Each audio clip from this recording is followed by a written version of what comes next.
Welcome to On Location with John Brink. John Brink, thanks for coming here. Thanks, man. Love to be here. Yeah. This is my first time on this side. Usually I'm the one being interviewed. Exactly. The last time I was interviewed was actually on your podcast. Oh, good. I believe it was 120 or so. Very popular.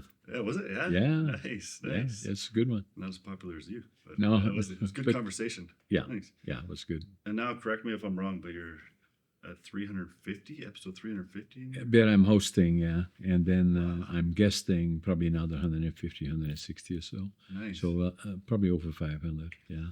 Wow. Well, can I just get right into it? How are you so energetic at your age? ADHD. Yeah. Good. I can relate. Yeah. So that's what I usually say. But, the staying physically fit, mentally fit, being active is very, very important. And obviously, I'm just turned 84 2 weeks ago.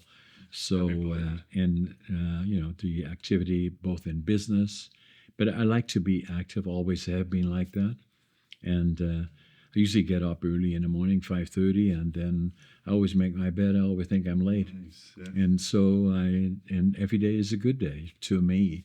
And having a positive attitude, passion, work ethic. I love it. And then, if you're mentally fit, physically fit, then you can have that energy. At least I've always had that, So mentally fit, physically fit, positive. Let me guess, you probably worked out before you got here. Yeah. Did you? Nice. What'd you work out today? Today was leg day. Oh, leg day. A good one. Yeah. So you can see all the scars on my knees. Probably I had to crawl to my truck. No, not quite. But But if I go to the gym, working out with Stefan, was very, very good. Goals. Yeah, at Goals, yeah. And then I go there to work out, and some people spend a lot of time socializing, but I go there for the purposes of You're focused. working out. I'm Nice. focused. Yeah. Okay. Well, I love it. I'd love to talk about your group of companies and how that became, how you went from the Netherlands to Canada. And the reason I'm wearing a suit today is because of you. Oh, You came my here in a goodness. suit and you worked hard and you became who you are today. So I'd love to, can we start? So, a little bit of background there, Murph, is that, I was born in 1940, November the 1st, 1940. Obviously, that was before the war started in Holland. Already Hitler had decided to invade Eastern Europe, Poland in particular. And then, my parents were married in 1938. They were in love, and they rented this beautiful house that they thought was beautiful, and it was beautiful. It's still there. And so my dad worked in a lumber company, and so the world was beautiful. And then all of a sudden what happened is there was a threat of Hitler invading Europe and the rest of Eastern Europe or Western Europe. And then my dad was called into the Dutch army in April of 1940. He had no choice. No choice. And then the last time they heard from him or somebody saw him just before the bombing of Rotterdam. And the bombing of Rotterdam, Hitler didn't feel that they capitulated quick enough, so they bombed Rotterdam, although they already had capitalized at that point, but they did. And it destroyed most of the center of Rotterdam, and thousands of people died. So we did not know if he had survived or he lived, and we would not know that for 5 years. So then my mom, pregnant with me at the time, they had already a boy and a girl. It was on her own, more or less, and everybody around her had the same issues. It was very, very difficult, very, very tough. The first thing that I remember, being about 3.5 years old, was hundreds of bombers in the air that were bombing Germany, and that was the Allied forces that had landed in Normandy, obviously in mid 1944, 45, and then made their way through France, Belgium, then Holland, but at the same time they were bombing the areas that Germany had factories that built equipment for the warriors, and they were bombing that. So I still remember, even now, as somebody 3.5, 4 years old, the sound of hundreds of bombers in the air. Wow. And what we would do at nights, my mom would take us outside on a flat deck behind her house, not to look, but she felt safer outside than inside. And in the distance, just to remember, northeastern Holland, we were about 10, 15 minutes from the German border. And in the distance, we could see cities burning from all the bombing, Hamburg, Bremen, Wilhelmshaven, Kiel, all those areas that touched onto the North Sea. So that's what I remember. And then the other part that I remember is that 1944, they had cut off all the food supply to Holland, the Germans, and a lot of kids died, and all the people that were delicate and from age perspective and physically died as well. And and we would go, my brother, my sister, myself, but the three of us would go every morning into the railroad yards with gunny sacks and pick up anything edible and burnable. And the reason that we did is that the Germans wouldn't shoot us. They would boot us one, but we'd be back the following day. And then the winter of 1944-45 was the coldest on record. And I can still remember the cold and the hunger. I can still feel that now, 80 years later. And then we were liberated by the Canadian Army as part of the Allied Forces, April the 12th, 1945. And it made such an impression on me, a 5-year-old kid, that I knew from that point forward that I would go to the land of my heroes, Canada. And so that always stayed with me. And then I was trying to go when I was 17, and my parents wouldn't let me. And then, I was drafted into the Dutch Air Force for 2 years. That was mandatory at the time. And then I went to Canada when I was 23. 23 years old. With a suitcase, 3 books, 2 sets of clothes, very little money, and a suit. In a suit. Yeah. Yeah, with the gray pants that was then fashionable, black double-breasted suit, and with a shirt and a tie and a raincoat, and with my suitcase, 3 books, 2 sets of clothes. Flew into Montreal, and then took the train across Canada, 4 days, 5 nights. My God, that's a long way. And then the other thing that I found, the trains go so slow here, but it was a long way to go. All the way across Canada? All the way across Canada. But I had anxiety because I didn't know anybody, didn't have a job, couldn't speak the English. And so arrived in Vancouver, but I had a dream that I wanted to go to Canada. The second one was because my dad had been in lumber and my grandfather was a master carpenter. I wanted to build a lumber mill.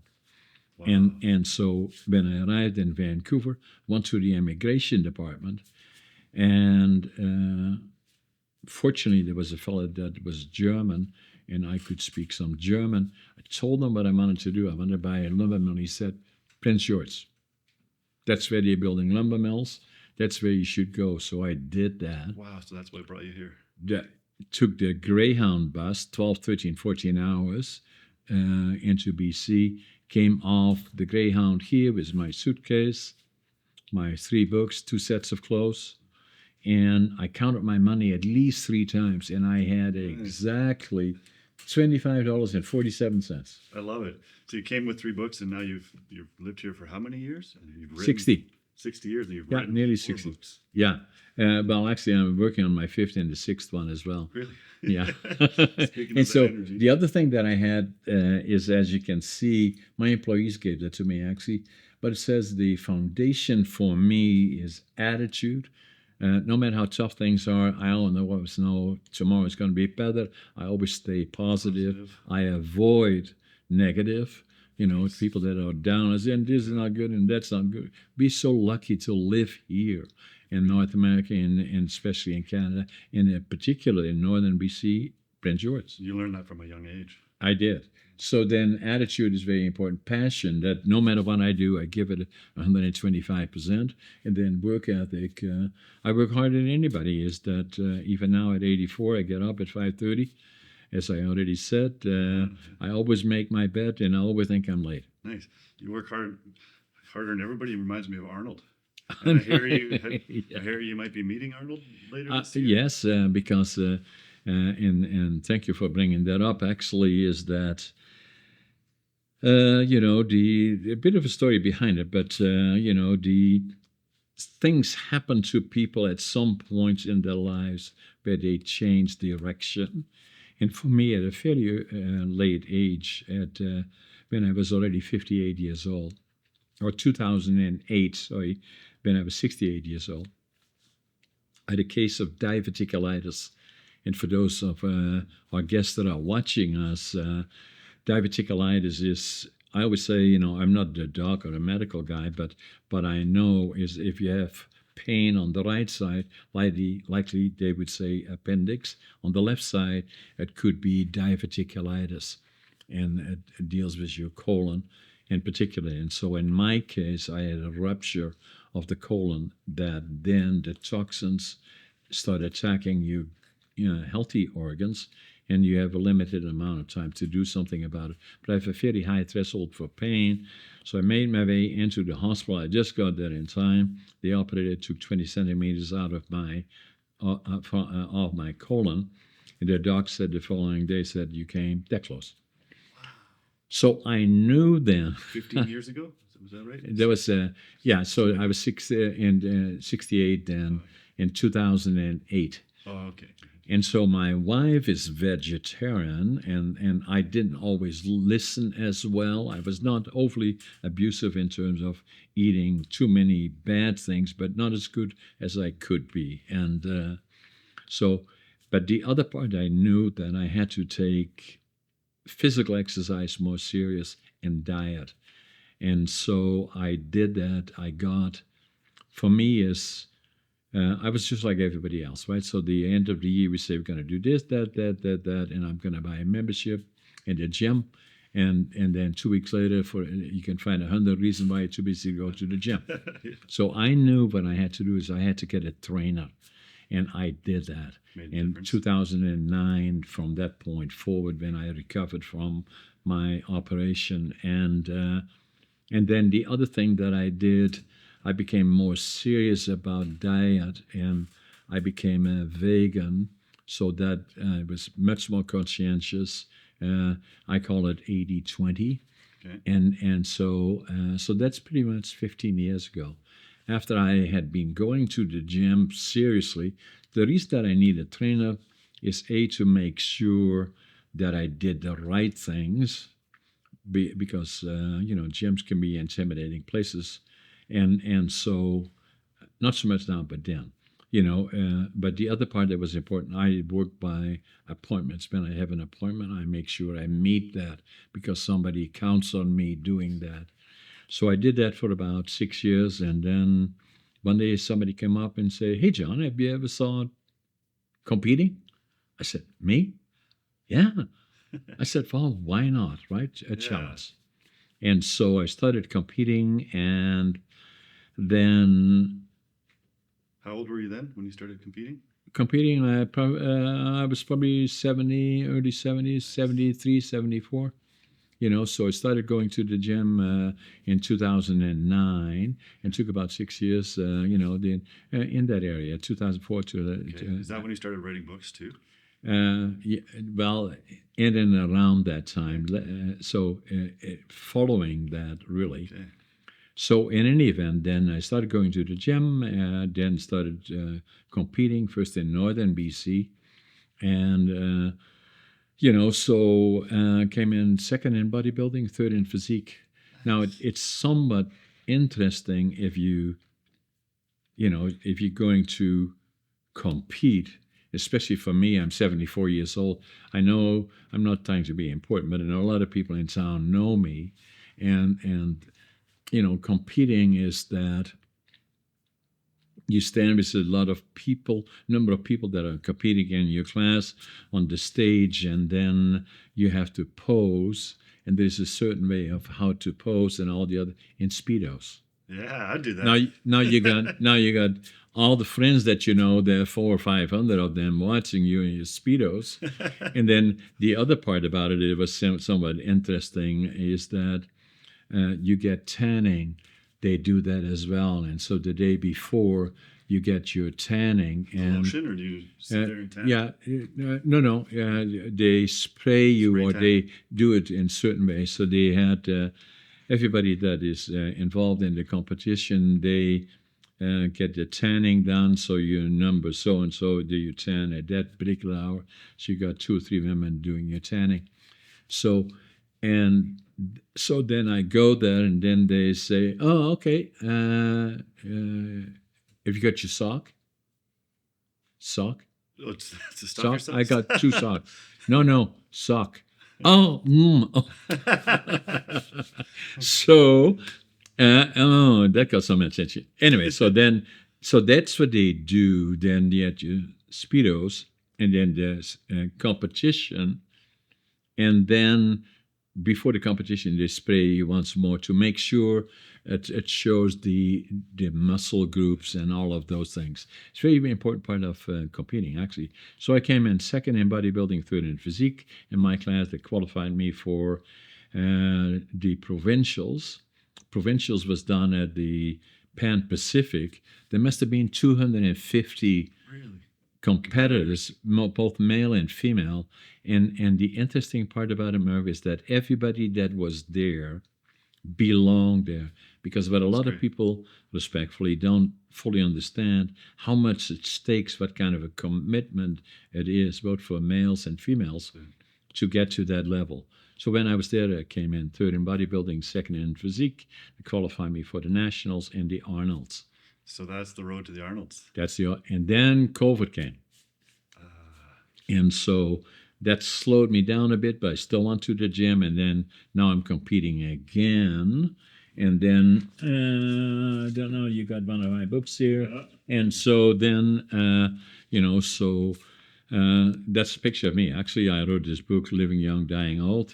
But again, I'm in the process of competing, getting ready again for competition. Hopefully in April, go to the Victoria competitions, and then hopefully that will qualify me for the top 3. Usually go into the next level.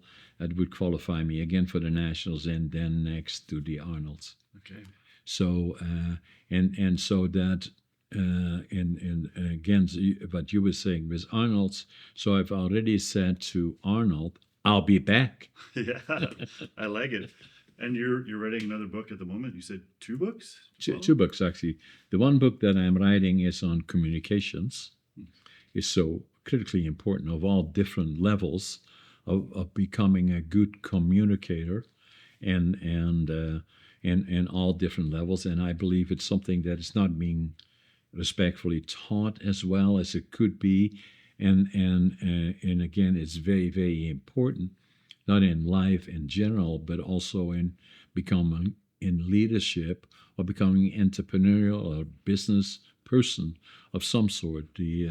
So that's why I wrote the book about it. It comes out, I think, in June or July. It's pretty much done. I love that. So you came to Canada not knowing how to communicate. So you learned a new language, became an entrepreneur, and now you have a Brink group of companies. It's even worse than that, actually. So I grew up in northeastern part of Holland, and they speak a dialect there. So that if I in that part of Holland speak my dialect, and I love speaking dialect, the other people in Holland would not understand that really until I spoke High Dutch. And so when I went into the Air Force, it was High Dutch. So I had to learn to communicate in High Dutch. And so I barely got that under control. Then I went to Canada. I had to learn to speak English. I hear it's a tough one to learn. Yeah. So, Well, you're doing a great job. yeah, well, thank you. I love it. I love it. So, can we talk about where you are now with the bids with Canfor? Yeah, so so basically, let me put it this way: is that obviously the objective for me was to build a lumber mill. That's what I did. A number of other ones, but especially manufacturing, secondary manufacturing, and so that's what I started doing 50 years ago in 1975, and then so for the companies that I've had under the Brink group of companies. And then the one silo, we have four silos actually. The one silo is lumber manufacturing, especially secondary manufacturing, but also primary. And the second silo is warehousing, distribution, and logistics. The third silo is residential, commercial, and industrial. And then the other silo, the fourth one, is media. And I do books, podcasting, obviously, and then planning to set up a platform that will become a global platform, virtually going 24/7. And so a different model from what I'm doing now in terms of podcasting. Coming back to all the silos is that lumber manufacturing in particular, we've been quite successful, probably the largest secondary manufacturer in the lumber industry. And saying what is secondary manufacturing is that the input fiber is lumber, not logs. And and that has grown substantially. And obviously, I'm trying to expand that further. Obviously, the industry, as you already indicated, has challenges right now, and not only in British Columbia but in North America. Some of the companies here in British Columbia have chosen to relocate their operations to other places, may it be the U.S. Southeast or Sweden, and are disposing of some of their operations or closing them. So that'd be a lot of jobs gone. Thousands and thousands of them, no question about it.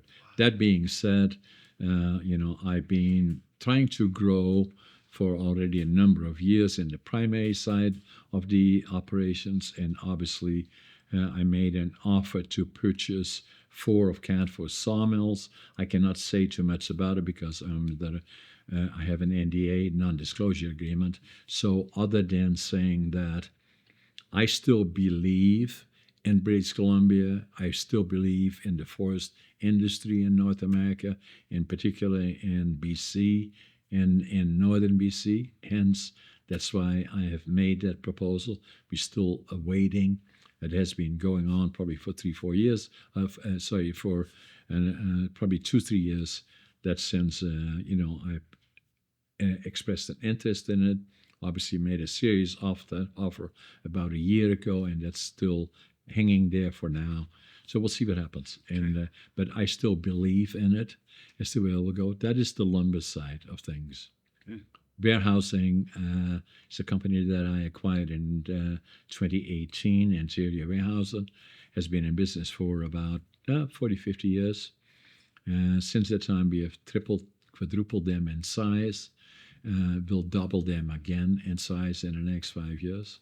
Wow. Real estate, residential, we are probably one of the larger developers in northern BC in building lots. Commercial, we doing a variety of commercial projects. In a shopping mall as one, and then industrial. We probably have more industrial property in Prince George than most people have, about 150 acres or so. Really? I had no idea. I didn't know you were so busy. Yeah, and then the other one is media, obviously. And that brings us to the books, is saying that I started with the first book that I had, Against All Odds, and people said, "Oh my God, you have done so many things, you should write a book about it." Well, writing books is not easy, and so I did that already 20 years ago, and then stop, start, and on and on. And I knew 5, 6 years ago, still in my late 70s, if I don't do it now, it will never happen. How do you go about doing it? Do you set time aside every day to do it or something, or do you No, I usually do a lot of it on weekends, and then and then during the week, if I have time, then I may do that. But most of my day is focusing on other things that I do. No time for books really, other than maybe having some meetings about it, but not so much about the writing side. Yeah. So I have a question. Do you even have time to sleep? Do you make sure you get your sleep? I always say I sleep fast. Yeah. but that's what I used to say. Sleep is very, very important in terms of fitness and health. Getting sunshine or vitamin D or daylight, very, very important. Then second one, in my opinion, is sleep. Sleep is very, very important to get between 7 and 8. And I try to do 8.5 hours a day. The other one is obviously diet. And then the other one is fitness or exercise. What about alcohol? Do you drink alcohol? No. No. No, I don't drink alcohol. When was the last time you drank alcohol? I think the last time that I drank alcohol was 1992, I think. Nice. Yeah. I go in and out of drinking sometimes, but I feel way better when I'm not drinking. Yeah. It's drinking season again right now, and I'm not at my best. The interesting part when you bring it up is kind of funny in a way. Yeah. So we have a place in North Saanich, so that for 30 years I've been working on my companies here, and I'm there 7 days a week. As long as I can stay awake. And so we felt, and then I bought some acquisitions in Alberta, just out of Calgary. I bought a company, and so it was better for us to have a more central point. And then, we're also into horses and all of that kind of stuff. So we decided to build a place in North Saanich, which is just for guest watching, close to Victoria. We did that about 24 years ago. And so that's where I go usually on the weekends. Like tomorrow, I'll be leaving here probably around 2:00 or so, fly into Victoria, direct flight, hour and a half later, 3:30, I'm in Victoria. And I have a little Jeep there, TJ Jeep at the airport. I have had that for 20 years. And then from there, and 5 minutes later, I'm close to the airport. For the weekend, I'm in North Saanich. And then I go back again to Prince George, probably around 11 o'clock Monday mornings. Back to work? Back to work in northern BC or in Vancouver. The reason that I brought it up in terms of drinking, it was kind of funny in a way. Not funny, but in a sense it is. So it was probably 4 or 5, maybe 2-3 years ago. So I was at the airport, and it was already probably this time of the year. It was a little bit of frost. And as I drove away from the airport, and I was trying to scrape my window to see, and all of a sudden I got a cop car behind me. The lights were on, and so I pulled over, and he said, "Have you been drinking?" I said, "No." And he said, "Okay, could you come out of the truck?" I said, "Yeah, sure." So I got out of the truck, and then he's gone to his car, and he said, "So when is the last time you had a drink?" I said, "July 1992. I said, "No, June 1992. He said, "Right." He said, "I have to have you blow in this thing." I've never done that in my life. I said, "That's interesting." I said to him. And he said, "Why were you swearing?" I said, "Well, I'll be honest with you, I've been trying to clean my window." Oh. And then he said, "Yeah, blow." I said, "Okay." He said, "Blow hard." And I said, he said, "That's enough, that's enough." Oh, okay. So he said, "If it is 0, then you can go." I said, well, obviously it was 0, so, but it's kind of funny. That was the last guy that somebody asked me, "When is the last time you had a drink?" That's what it reminded me. Well, it sounds like it's the right move I should make long term. So, yeah. Yeah, it's just like the other things in terms of diet. What I say to a lot of people is that obviously since I got this shock in my life that nearly killed me when I was 68 with diverticulitis, is that, and my wife was already vegetarian. So now you see when I go to Victoria, I do all this shopping. And, for us, And then if I go to a grocery store, I usually shop on the inside, on the outside of the store, on the inside. That's the healthy. That the healthy food is, and not the processed food or super processed, because we don't know what is in it. Yeah. And so that's usually what I do. And then, just like I said, I'm vegan. Probably still 90-10, probably. Wow, I like it. Well, you're definitely an inspiration, John. And whether this bid falls into place with saving Canfor and the North and saving all the jobs, your dad would be proud. That's for sure. Yeah. You're a long way. Hope you make your family proud. Yes. And you're a blessing to have in Prince George. Yeah, well, I appreciate that, Murph. So that on the other hand, I love being here, because it's the land of opportunity. Yeah, it really is. And a lot of people don't appreciate that as much as I probably would in a way, and I say that respectfully, is that, but anytime I fly around, and we do a lot of business in the United States, I sit in a plane. I usually sit by the window, and I look out the window and say, it's paradise. Yeah. It's paradise. And then if we are sitting here now as we are, and we look around the world, maybe Eastern Europe with the Ukraine, and all the things that are going on there and still will be going on with Russia and the Ukraine, and then look at the Middle East, and then some of the other countries in Africa, Ethiopia comes to mind, and all the other ones in South America. We are so fortunate. So lucky. It's so fortunate in many ways. And then sometimes respectfully be a bitch and complain about this, that, and the other thing. But I always say, how can we be more fortunate? But the other part about it is the land still of opportunity.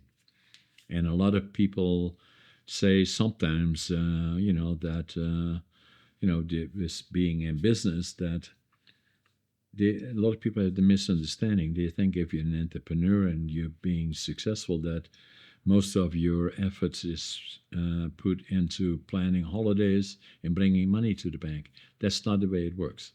A lot of times, or they say, well, you're lucky. Well, the harder you work, the luckier you get. That's usually the way I look at it. But even so, there is still lots and lots of opportunity. I agree. Even now. I love it. Okay. How much time do we have? 30. We're 30 minutes in. Oh, we're 30 minutes in. Yeah. Okay, nice. Well, thanks. You thought it was over already? Yeah, so my mind was completely in it. And I'm like, okay. This is where we got to figure out what else should we talk about right now. That's it, so you got me in business. So we talked about that. The other thing that you could talk about, writing books. How did you get to that? And the other one, podcasting, and where will that all go? And what does that do? And why? I like that. Yeah, can we? And the other one is being a speaker. Saying that from all the difficulty from going from speaking dialect to High Dutch to English, and then I'm just giving you ideas. How can you become an effective communicator? Because I know I am. How does that all work? What happened to you?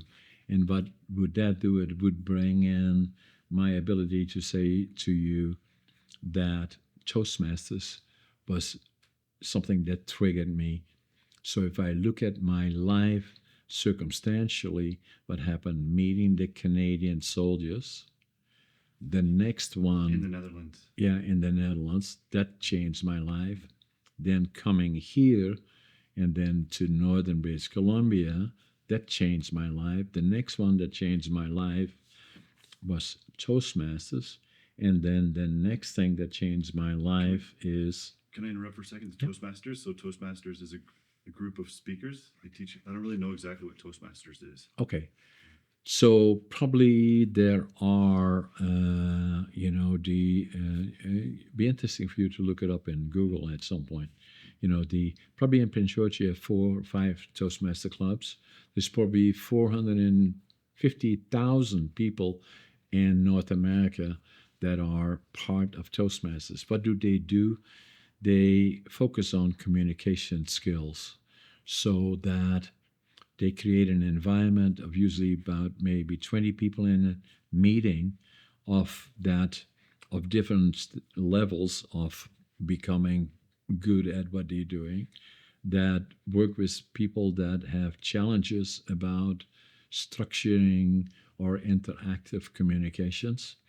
And so that's what they do, is saying that, part of it is developing presentations. The other one is speaking on your feet, saying, here's a topic, give us 1 minute of speak, That's a good meaning challenge. tell them what you're going to tell them, you tell them, then you tell them what you told them. Yeah. That kind of a structure. Yeah.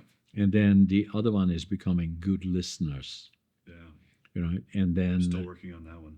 yeah, but that's all part of Toastmasters, very very effective. So that's something that may be of interest. The other one is I'm going to. of interest likely is that in January of 1997, I walked into a bookstore, picked up a book, and I still don't know why. And the title of the book was Driven to Distraction. And it was written by Dr. Halliwell. And I don't know why I picked it up. And I opened the book, and it was about ADHD. I'd never heard of it. And the more I read about it, I said, oh my God, that's me. And I wrote in the book in Dutch, because I was ashamed of it. It was implied that it'd be a mental challenge or defect of some sort.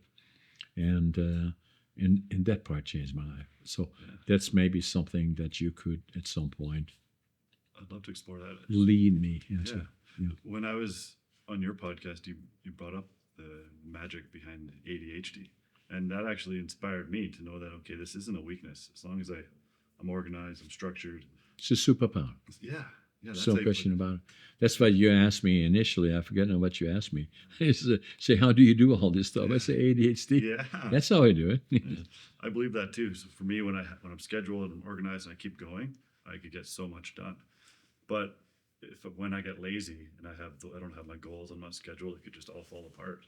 Yeah. But when I'm on it, everything's clean, everything's organized, I'm doing well. Yeah. I just got to stay on top of it. Like Right. Do you ever get in lulls? Or do you just power through your lulls? This is a good question, Murph. I'm just like everybody else. Some days are better than others, but most of the times I'm very positive and optimistic, and I'm very, very busy. Yeah, just keep yourself busy. Yeah, and I like that. That works for me. I like that. I like how you say positive too. I do my best to stay positive as well. Yeah. Because once it goes negative, it's hard to get it back to positive. I sometimes just I love my wife. It was her birthday actually yesterday, and and she is a little bit more on the negative side than I am. And then we may sit there and say, "Hey, Sharon, we're the luckiest people in the world." She said, "I know." So not we, but we collectively. Yeah. I'm not talking about us. But living where we live, it's such an amazing country with so many opportunities that everything is possible. I agree. And what is discouraging a lot of times, Merv, is that that I don't always see that motivation in younger people. That we employ a lot of people under normal circumstances, probably around 400. And and a lot of times people will not show up. Won't even show up to work. Yeah, and so for me, I cannot imagine that. Yeah. So that so it's the land of opportunity. Yeah. I've noticed that here in Prince George too. I got to keep it positive, but with some of the youth. When I'm an athlete, I grew up a volleyball player, and we would go to every practice. If we didn't show up, we'd have to be sick or dying or something. Yeah. And that was the mentality then. And you go there and you try hard. You don't leave early, and you're there early. You do your best. Yeah. And then you go home. But I've noticed some athletes won't even show up to practice with not even with an excuse. No. Not even a reason. Not even a message. Yeah, and that's the amazing part about it. Right? So. And like, okay, how do we stop that behavior from happening? So, but you know, what I say, I write in my books for one, and wherever there is an opportunity to present to younger people, is the other thing that I do is I think is so important to think about Remembrance Day in particular. I usually try to speak at least one or two schools about what does it really mean, the 2 minutes of silence. Why is it important? And this year, May the 11th or so, we did a presentation at Kelly Road School. That's where I So I think, graduated. yeah, I think we had about 1,000 kids. Nice. Amazing. Yeah, And was the 2 minutes yeah, of silence? yeah. About I was there, and when Germany invaded Holland. I was there when there was no food. I was there when the Canadian Army pushed out the Germans. I saw people being dragged out of their houses. I saw people being shot and all the other things, and so the point that I'm making is how quickly things can change, and that's usually part of my presentation. There you go from this happy family that's living there and blah blah blah, and you go to the store and you do all of this, and all of a sudden everything changes overnight.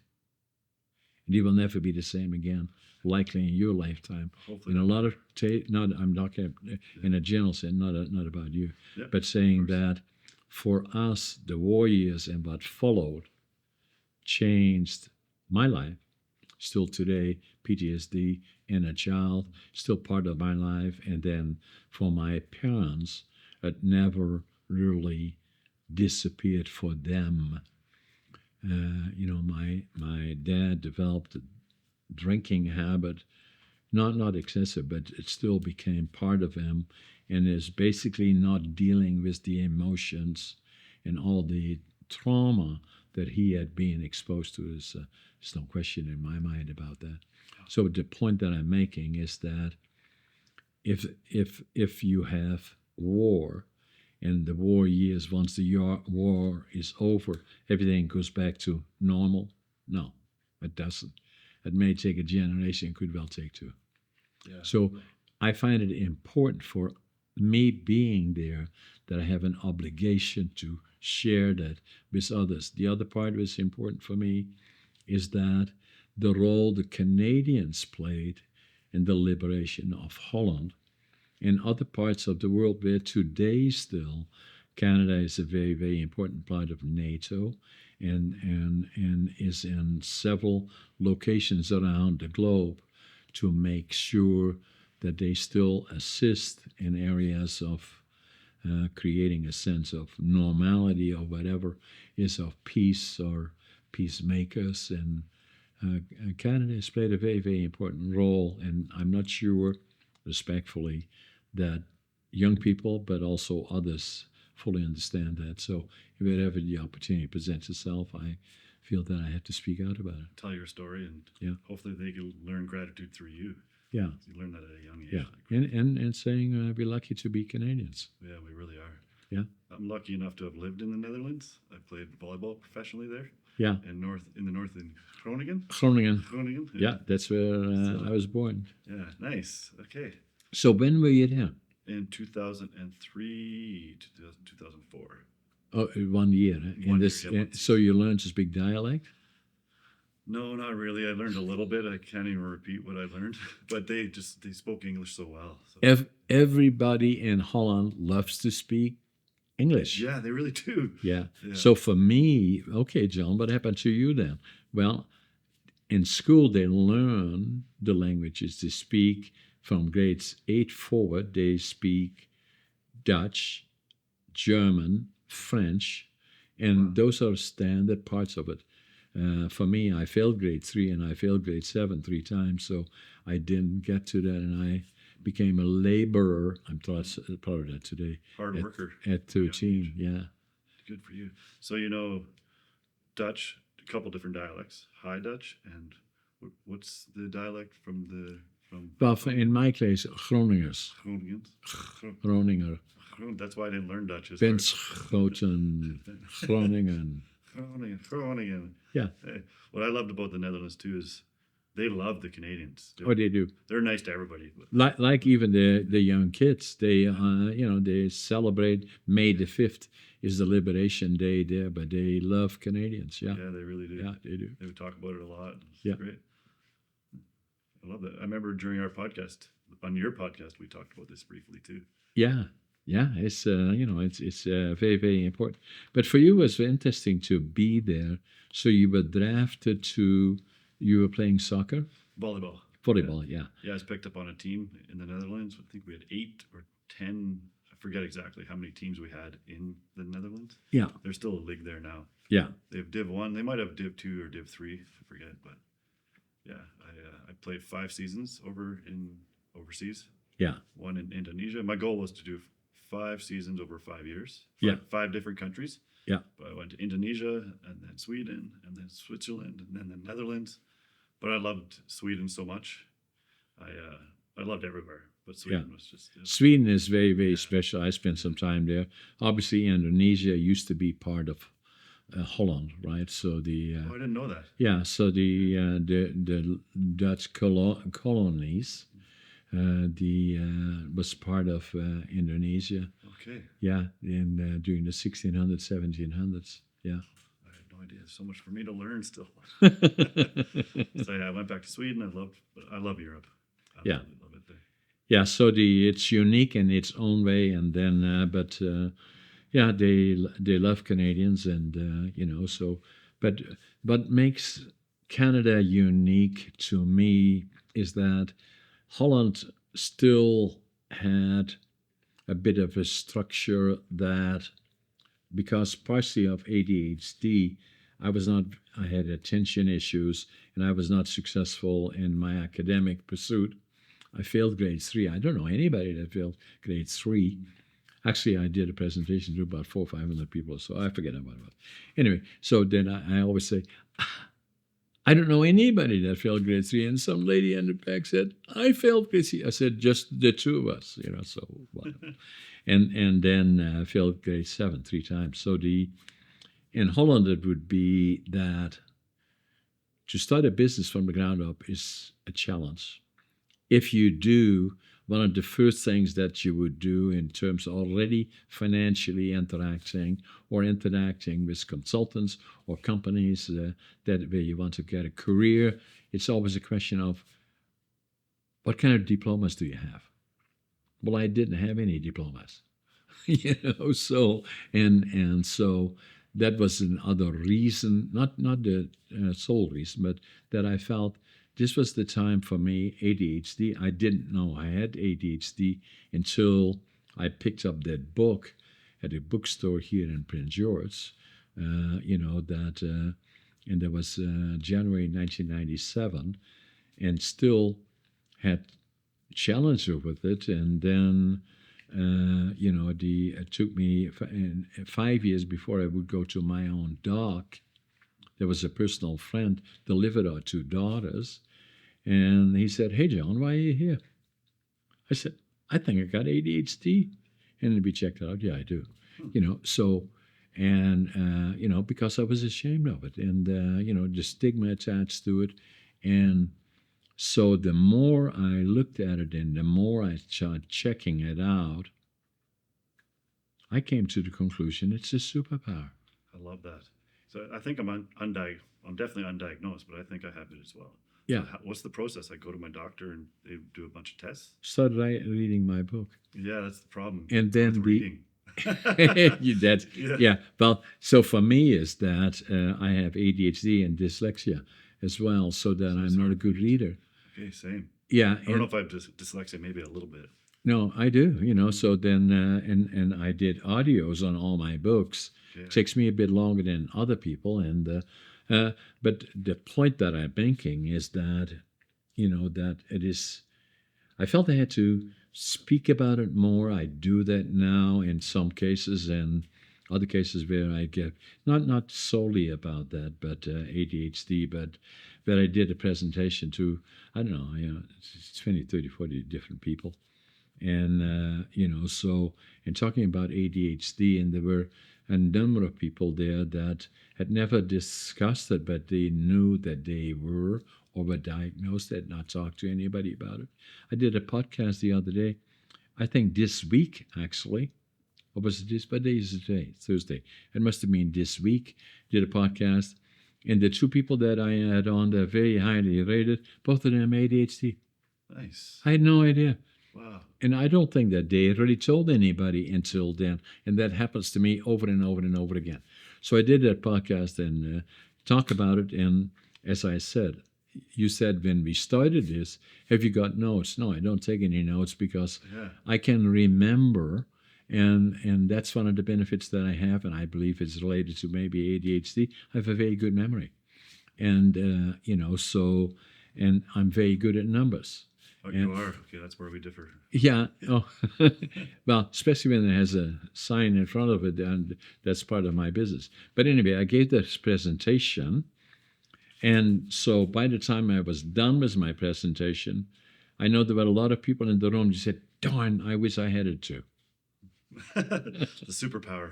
Super ADHD. I love it. Well, I'm gonna have to go back and listen to your audiobooks because I've tried to read, and for me, when I read, by the time I get to the end of the page, I have to go back to the beginning because I don't even know. Yeah. So there's definitely a weakness there in my brain when it comes to.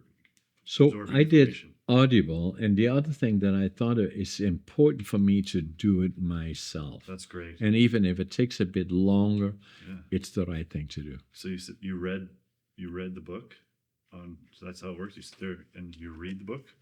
Yeah. And then how do I get it? How do I listen to it? Well, what I am, Murph, is that I do that in presentations. I do that with you now, and I do it in my books. I'm a storyteller. Nice. That's who I am. And so that the books that I write is a story. I'm a storyteller. So if I read them, I'm simply telling the story. Yeah. And the same I do in my podcasting, the same I do in my presentations, the same I'm doing here today. I love it. Well, thank you. And I'd love to ask, I hope I'm not out of turn. Is that the right thing? But can I have these books? And can you autograph them for me? Yeah, I'm going to do that right now. So the other part about it is that what you may find interesting, you get it for free, obviously, but it'd be interesting if we see what is the cost of the book. $25.47. That's the one. I love it. So that's what you had in your suit pocket when you moved to Prince George? When you got off the train? I counted it 3 times. That's what I had. Exactly that. So how should I sign that? Murph or Murray? Let's go. Maybe you want to do one Murph with an F. M-U-R-F. M-U-R-F. That's my brand. Yeah. Perfect. Yeah.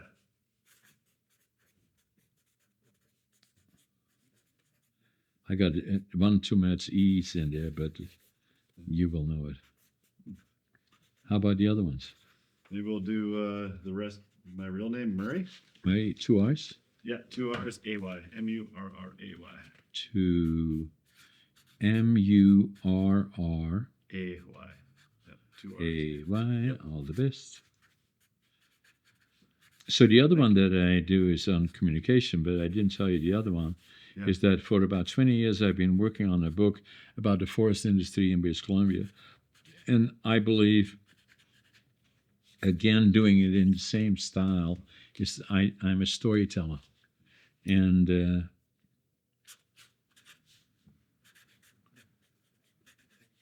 so, R-R-A-Y. Yep. And so I've been working on that for a long time, and it makes it interesting because it's still unfolding as we speak, the forest industry, because in all the time that I've been here, the 60 years that I've been here, coming off the bus with my suitcase, 3 books, 2 sets of clothes, and 2547, wanting to build a mill, it was then boomtown.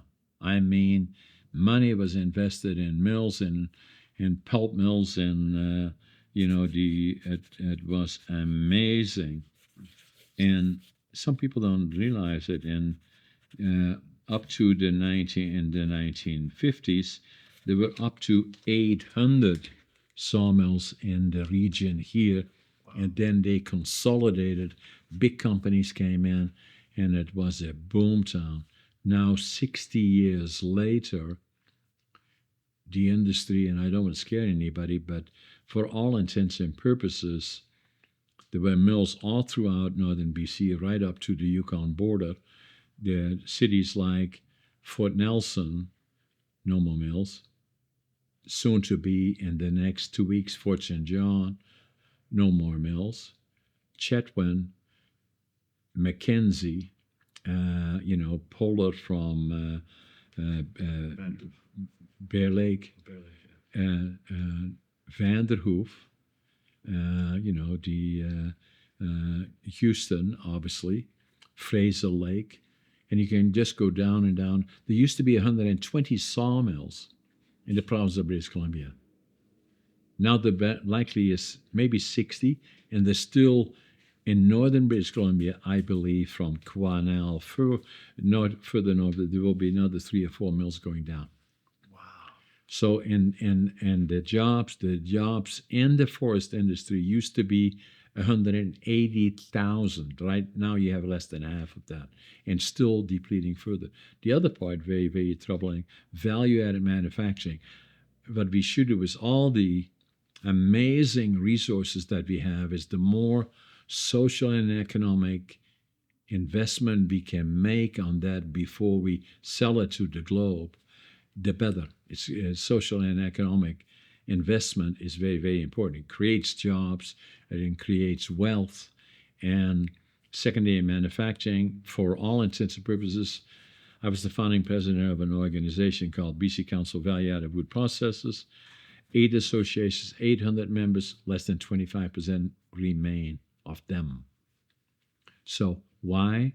Partially policy, partially forest policy, and substantially government to a certain substantial event.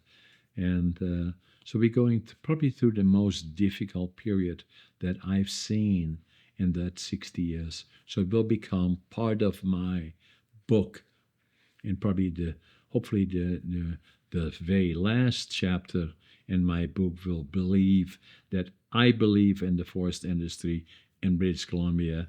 And although we go through a slow period right now, I still prepare to invest further, as I said earlier, in the future. And that's why I'm still here. And that will become the last chapter. Where do we go from here? Because there is no place on earth that I know that will grow better fiber than we do in British Columbia. There is no place better located than our place from an economic global perspective, access to the American market, European market, or the Asian market than we are here. So we have all the other infrastructure, railroads, roads, air, all that other stuff is already in place. Schooling, we can do more in terms of training and skill sets is a challenge still for us, but everything is here. Oh, well, I believe you're setting your mind to doing all this. I believe you're going to get all of this done in the last chapter of your book. It's going to be the saving of northern BC. Well, at least be part of the vision, is saying what should it be. I see it there. There is no question in my mind. And so probably that's one of the advantages that I've always had, maybe because of ADHD or whatever, is that for me, what has been my strength, what made me successful in business, I look forward 5, 10, 15, 20 years from now. With the forest industry, we have to go even further. We have to go for the next 10, 20, 30, 40, 50, 60 years. 70, 80 maybe, because the rotation takes that long. Of the trees? Yeah. Okay. In most cases, depending on the further south you are, the quicker the rotation. But on average, say 60, 70 years, in the next 40, 50 years, we will see a new industry coming up, and where people, again, hopefully have the confidence to invest. and in the future. And so I'm trying to live till I'm 120, so I'll be Nice. here Yeah. still part of it. And they say, Yeah. "Oh, that John Brink is a pain in the ass." But, Well, if anybody could do it, you could do it. Well, thanks for helping save northern British Columbia. well, I love Canada. I love northern BC. Okay, perfect. Well, this is a perfect time to end it then. Okay, Thanks, John. thanks, Murph. Appreciate it. Appreciate it.